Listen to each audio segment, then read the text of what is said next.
10월 26일 화요일 아침입니다.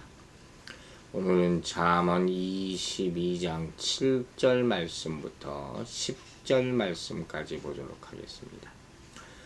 잠언 22장 7절부터 읽어보겠습니다. 부자는 가난한 자를 주관하고 빚진 자는 채주의 종이 되느니라. 악을 뿌리는 자는 재앙을 거두리니 그 분노의 기세가 쇠하리라. 선한 눈을 가진 자는 복을 받으리니 이는 양식을 가난한 자에게 주미니라.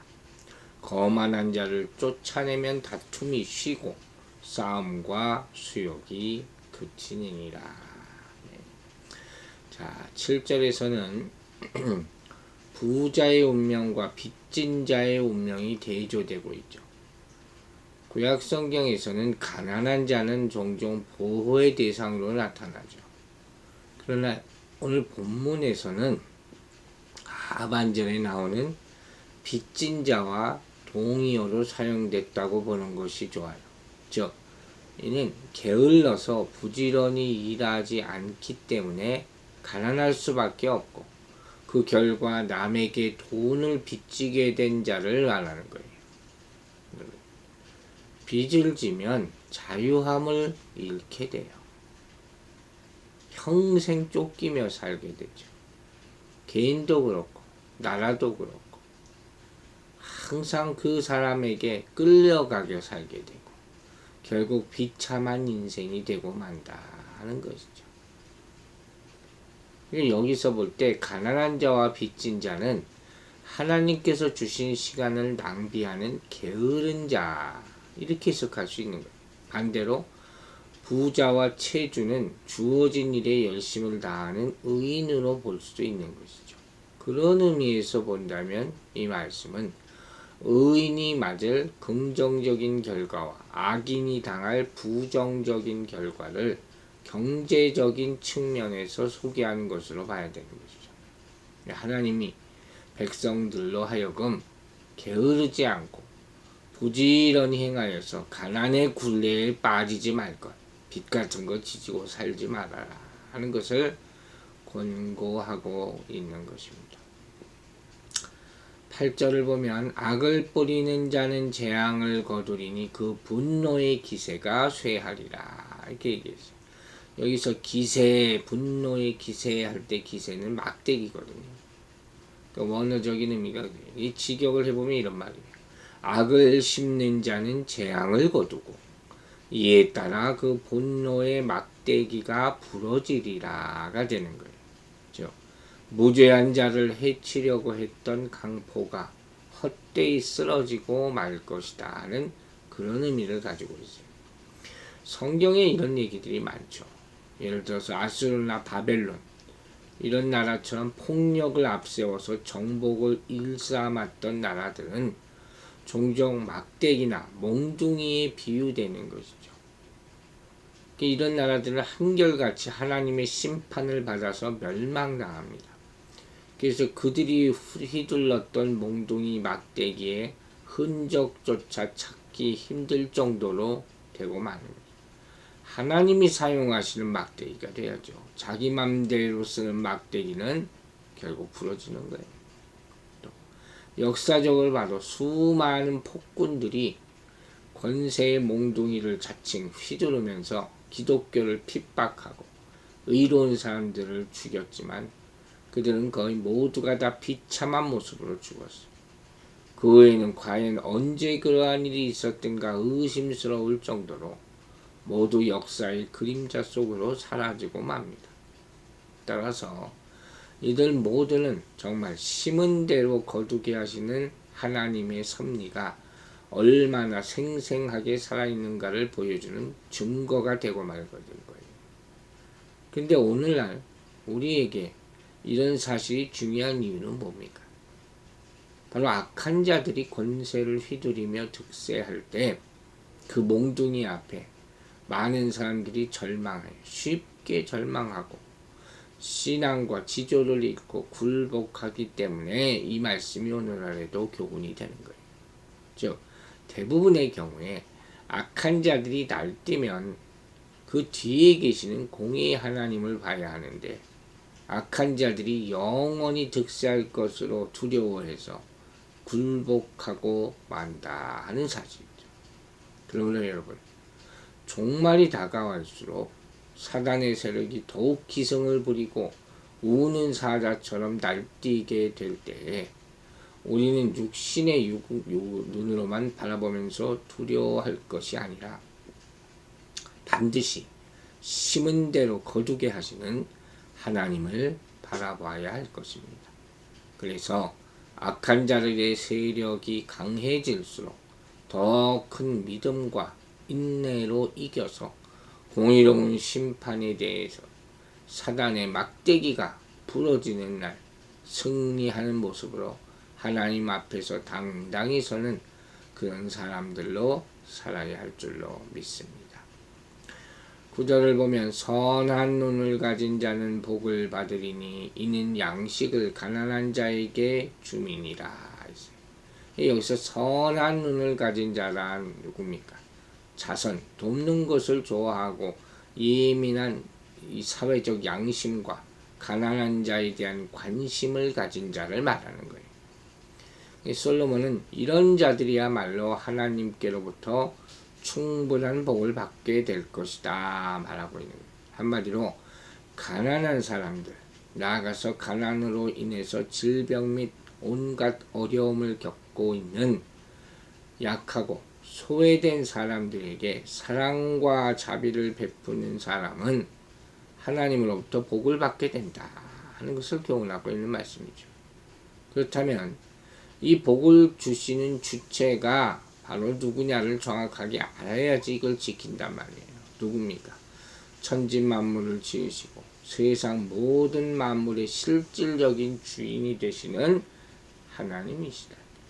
이러한 하나님께서 주시는 복이기 때문에 이 복은 변질되지도 않고 폐기되지도 않고 부도나지도 않는 복이에요. 확실하고 참된 복이다. 또 게다가 하나님은 베풀고 나눠주는 자에게는 그 상급으로 후히 되어 흔들어 넘치도록 갚아주신다고 하셨잖아요. 그러니까 어려운 자들을 돌아보는 사람이 받을 상급이 얼마나 큰지 말로도 할 수 없다는 거예요. 이 잠언을 보면 참 이 구제에 대한 말이 정말 많이 나오는 것을 볼 수 있어요. 우리가 아는 바와 같이 요새 사람들은 재테크라는 데 대해서 관심이 많죠. 주식, 펀드, 부동산 이런 좋은 투자 대상을 몰색해서 많은 사람들이 이것만 붙잡고 연구한다고. 정말 한국에서는 젊은 사람들도 이게 정말 많이 하는 것 같더라고요. 비트코인이라는 것까지 등장했으니. 근데 이러한 현상이 뭡니까? 이런 물질적인 여유를 통해서 유복한 삶을 살고자 하는 그런 소망이 안에 담겨져 있는 거 아닙니까? 그런데 성경을 자세히 살펴보면 이런 것들보다 더 효과적인 재테크가 소개되고 있어요. 눈이 번쩍 뜨이죠. 그게 뭔지 아세요? 하나님께서는 이스라엘 백성들을 향해서 이사야서 58장에서 이렇게 말씀하셨어요. 나의 기뻐하는 금식은 흉악의 결박을 풀어주며 멍에의 줄을 끌어주며 압제당하는 자를 자유케 하며 모든 멍에를 꺾는 것이 아니겠느냐. 또 줄인 자에게 내 식물을 나눠주며 요리하는 빈민을 내 집에 들이며 벗은 자를 보면 입히며 또 내 고륙을 피하여 스스로 숨지 아니하는 것이 아니겠느냐. 이사야서 58장 6절 7절 말씀. 이렇게 말씀하시면서 만약에 그렇게 할 경우 뭐라고 하셨습니까? 내 빛이 흑암 중에서 발하여 내 어둠이 낮과 같이 될 것이며 나 여호와가 너를 항상 인도하여 마른 곳에서도 내 영혼을 만족케 하며 내 뼈를 견고케 하리니 너는 물된 동산 같겠고 물이 끊어지지 아니하는 샘 같을 것이다. 이사야서 58장 8절 말씀이에요. 자, 이게 얼마나 어마어마한 축복입니까? 다비다 같은 사람은 죽었지만 평소의 선행과 구조로 인해서 다시 사는 축복까지 받았다고 했어요. 여러분 보세요. 하나님께서는 선한 눈을 가진 사람, 그 어떤 세상적 성공보다도 크며 세상이 인간이 성취할 수 있는 최고 수준의 자기 성취에 이르는 최고의 축복을 얻게 하시는 분이라는 거예요. 그런 사람들입니다. 근데도 오늘날 이 땅에 많은 사람들은 이처럼 정말 구별된 축복의 길을 모르고 눈에 보이는 부자가 되기 위해서만 혈안이 되어 있다. 그 이기심과 탐욕으로 모으고 움켜잡고 축적하는 그런 데만 관심을 가지고 있을 뿐 가난하고 어려운 자들의 소리는 철저히 외면하고 있다. 이게 얼마나 어리석은 모습이에요. 요새 한국에 대통령 뽑는다고 난리들인데 참 나오는 사람들의 면모가 한심합니다. 참 안타까울 뿐입니다. 누가 누굴 비난하는지 모르겠어요.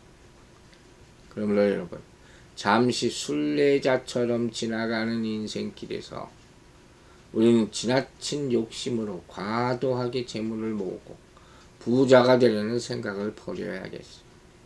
오히려 가난하고 어려운 사람들을 돌아보기 위해서 가진 것들을 나누고 베푸는 데 힘써야 할 것입니다. 그럼으로써 남은 인생 부지런히 하늘의 보화를 쌓고 이 땅에서 뿐만 아니라 하늘에서도 하나님으로부터 말할 수 없는 축복을 영원토록 누리게 되시기를 주의 이름으로 축원합니다. 10절을 보면 거만한 자를 쫓아내면 다툼이 쉬고 싸움과 수욕이 그치느니라. 여기서 거만한 자라는 것은 단지 마음만 교만한 것이 아니라 자랑이나 허풍이 함께 한 거예요. 매사를 비웃고 조롱하는 자들. 이러한 자들이 있으면 어느 곳이든지 다툼이 있어요. 분란이 있어요. 싸움이 있단 말이에요. 이유가 뭐겠어요? 이들이 교만한 마음으로 자신을 높이고자 하는 것이죠. 정당한 권리와 진리를 비웃는 거죠. 조롱하고 선하고 바른 사람들을 방해하고 끌어내리려 하는 그런 행동을 계속하기 때문이다. 따라서 이러한 사람들이 어떤 조직이나 집단 내에 있는 한 안정과 평화와 질서는 도저히 기대할 수 없다는 거예요. 어떤 데든 이런 사람 꼭 있어요. 보면 한두 종. 공동체의 불화가 생길 수밖에 없게 되는 거예요. 다 뭐예요? 자기가 잘났다는 거죠. 자기가 잘난 줄 아는 거예요. 자기 중심으로 되길 바라는 거예요. 이런 사람이 다 정신이 이상한 사람들이에요. 여러분 정신병자의 특징이 뭔지 아세요? 다 자기가 제일이라고 생각하는 거예요. 정신병자 가운데 겸손한 사람 봤어요. 이게 문제, 이게 병이에요, 병. 구약 성경을 보면 이러한 성향을 지닌 대표적인 인물을 발견할 수가 있어요. 바로 높은 자리를 탐해서 모세를 대적했던 고라죠. 반역을 일으킨 자. 이 사람이 이스라엘을 애굽에서 이끌어내어 가나안에 이르도록 하나님의 부르심을 받은 모세와 아론의 권위에 도전해. 그래서 당을 짓고 백성에게 영향력을 끼치는 족장들 250인을 모여게 해서 반역을 시작한 거죠. 그리고 모세 아론에게 이렇게 얘기합니다. 너희가 분수에 지나도다. 회중이 다 각각 거룩하고 여호와께서도 그들 중에 계시거늘 너희가 어찌하여 여호와의 총회위에 스스로 높이냐. 이 말만 들으면 그럴듯해요. 자기가 높아지겠다는 거 아니에요. 그러니까 이 당시 광야 생활하면서 이러한 반란은 모세와 아론의 지도에게 큰 타격을 입히는 그런 일이었죠. 그것뿐만 아니라 잘못 휩쓸렸다가는 이스라엘 공동체가 광야에서 4분 5열하는 파국으로 치달을 수 있는 그런 엄청난 사건이었어요. 그런데 하나님이 어떻게 하셨습니까?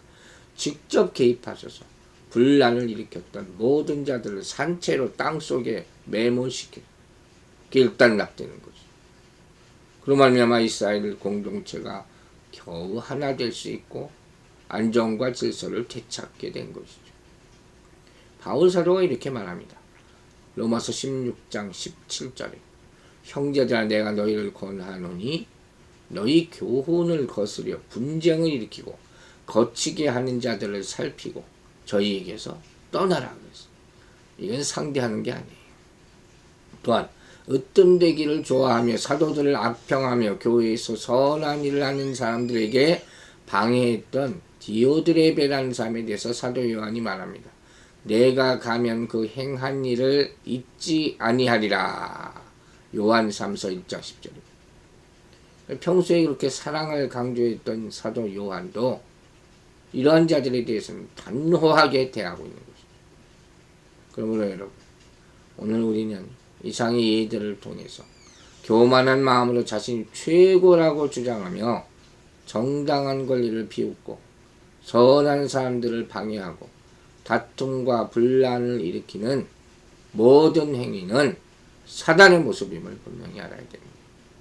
그래서 비록 그리스도의 마음으로 권면하고 훈계하되 이걸 거부하는 자들에 대해서는 전염병과 독초를 제거하듯이 단호하게 징계하고 처리할 것입니다.